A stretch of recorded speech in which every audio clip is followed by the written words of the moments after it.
Global happenings today. We communicate, we analyze global news. Stay tuned. Hello, great people. Welcome back to Global Happenings. Today, we are so excited to have you again. Bola Tinubu, the president-elect, is in a big wahala. Why? Because Peter Obi and Obedient have won the heart of Afenifere, who had confirmed once again that they are going to stand in this legal battle of Peter Obi to recover back the mandate of the people. And they said that the battle is just beginning, that they will stand by till the Supreme Court. It's quite an interesting one, I must say. And also, in a related development, one of Nigeria's finest lawmaker, who is now the social critics, have sent a knock to the APC chieftain over what Bola Tinubu is currently suffering in the hands of Nigerians, mostly obedient, where his past is being dug out. And he says that the whole thing started from APC. You get to hear full details of what he has to tell Nigerians, and also APC, which I believe is going to cause a serious shake in APC right now. But first of all, let's look at the news in detail. Now, according to the news as reaction, both locally and internationally, trail the just concluded polls in Nigeria, leader of the pan-Yoruba social political group Afenifere, Ayo Adebanjo, has declared that the group would take the case against the outcome of the February 25th presidential election to the Supreme Court.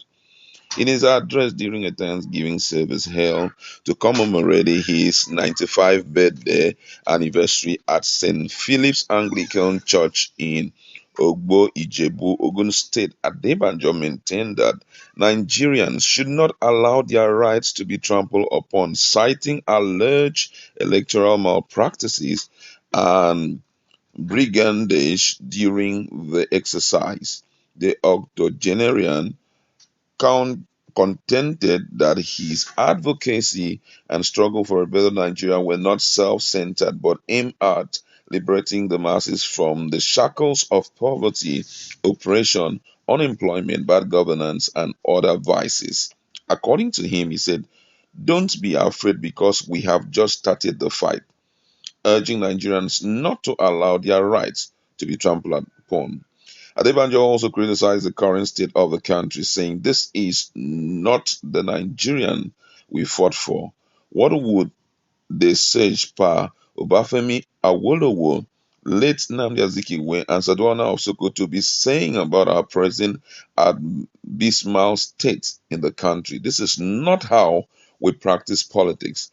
He added that the election was a daylight robbery marred by violence and needless killings, and those who said they should stop pursuing the matter failed to understand that this was not his fight, but that of the masses. "It is not my concern if Peter Obi of the Labour Party becomes the president. What would he offer me at this age? But I am fighting for the masses." Adebanjo further explained that Afenifere was not a member of the Labour Party, but the party stood for the ideals of Afenifere. He stated that he wanted liberation for Nigerians, and the APC could not claim to be fighting for the cause of the Yorubas more than Afenifere or himself. He concluded by emphasizing that Afenifere would not relent or falter in its commitment to the enthronement of justice, fairness, and equity. In his words, he said, "Even if it remains only five of us in Afenifere, we would continue the fight and struggle for a better and viable Nigeria as Baba Obafemi Awolowo taught us."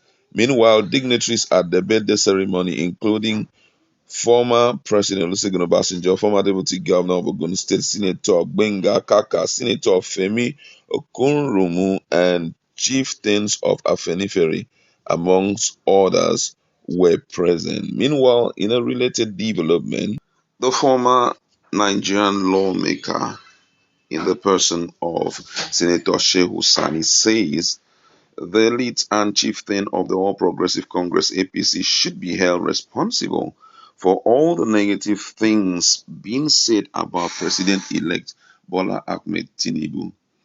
Sani said they were first dug out and toxically sprayed by the party's chieftain and elite who attempted to stop Tinubu from winning the primaries. His statement was contained in a post via his Twitter handle. I'm going to quote exactly what he said. He said, any negative thing said about the president elect was first happily dug out and toxically sprayed by the elites and chieftains of his party in the attempt to stop him from winning the primaries. Whatever the opposition are saying today came from the tongue of the ruling party. And we know the main person where this thing came from the likes of Femi Fani Kayode. We have seen in multiple publications the time that he was at the other side of the party where he vituperated a lot of insults on the president-elect, made Nigerians to understand who he was. Those tweets and those news, it's everywhere. So just like Shehu had said, it was them that brought the palm front to the village square for the villagers to help them sow their roofs. You understand? It wasn't the people. There's an adage that says so that when you bring the palm front to the village square, the villagers will help you to sow it. And that was exactly what happened. First of all, FFK came out telling Nigerians about who this guy was, Bola Ahmed Tinubu was. And before you know, those who are investigative journalists begin to pull off a lot of things, and lo and behold,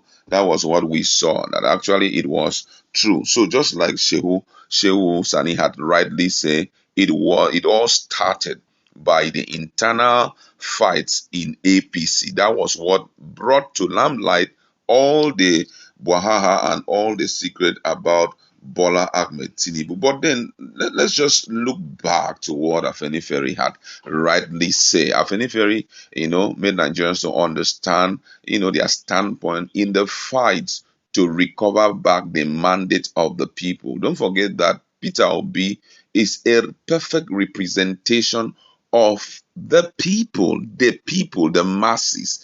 We are not going after Peter Obi because he's one handsome dude and because of how he will represent his interests wherever he's going to be as a leader.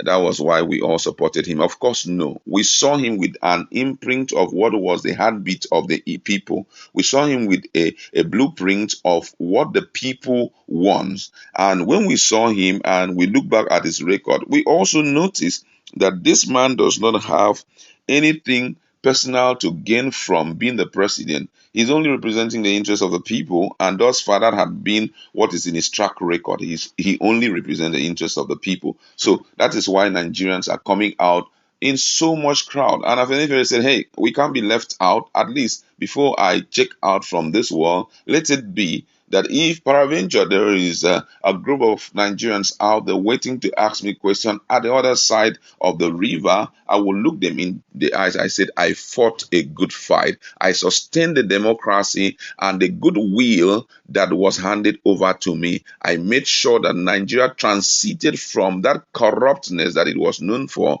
to something spectacular that our people will boast of. And I think that's why he's standing tall. Just like you rightly say, a 95-year-old man, what kind of food would you give to him that will please him much? What kind of, car would you give to him that will give him the best of A and all of that? He has achieved so much nationally, as a nationalist. He has achieved so much.